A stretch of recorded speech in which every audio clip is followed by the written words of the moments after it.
Today, lawmakers will continue to talk about reform for gun laws. Senators say that they're having constructive conversations on things like expanding background checks and improving school security. President Biden is considering executive actions to address gun violence, but he wants Congress to come up with bipartisan solutions. Now, history has shown that when we have these mass shootings, they're often followed by calls for gun policy reform, but no significant changes to gun laws.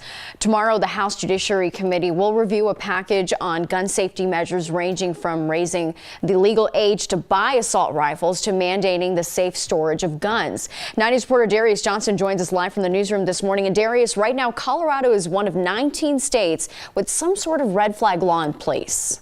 Yeah, Natasha, just about 40% of the United States, or 19 states, as you said, including Washington, D.C., have some sort of red flag law in place. You can see a lot of those states highlighted right here, but the one state that's not pictured, but it is included in the numbers, is Hawaii. For those who don't really know what the red flag law means, it means that courts can temporarily remove guns from the possession of someone they believe may be a threat to others or themselves. And passing any gun legislation is not easy. And of course, we've seen it right here in our own state. Let's take you back. In 2018, Colorado Republican State Representative Cole Weiss tried to enact a red flag bill. Wist, being a Republican, knew this would raise a few eyebrows, but he didn't care about that. His push for this bill did not help get him reelected, and he's also no longer affiliated. In 2019, lawmakers introduced a new version of the bill where it then passed. Wist says many people want to have discussions surrounding gun safety, but many of them are afraid because of the political repercussions. I viewed my job as trying to be a problem solver, trying to bring policy solutions to problems that exist. If your objective, on the other hand, is to continue to get reelected, then I think you avoid sometimes taking on those tough issues.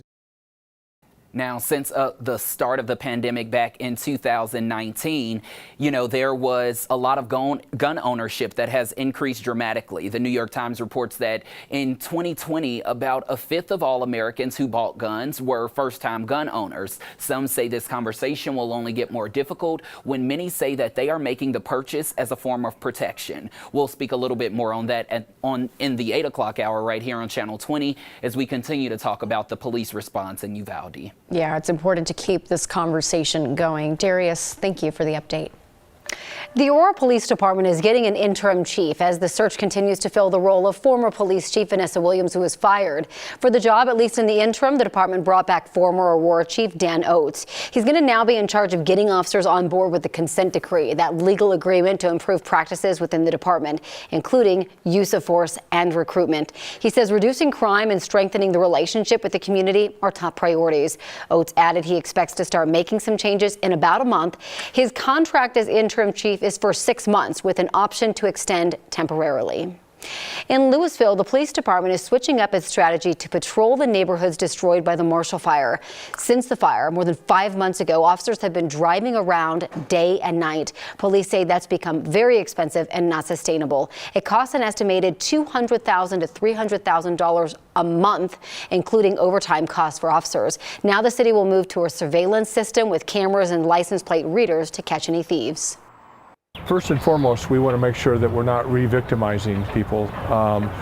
Many of the homes were burned completely down, but there were still remnants, still people's property.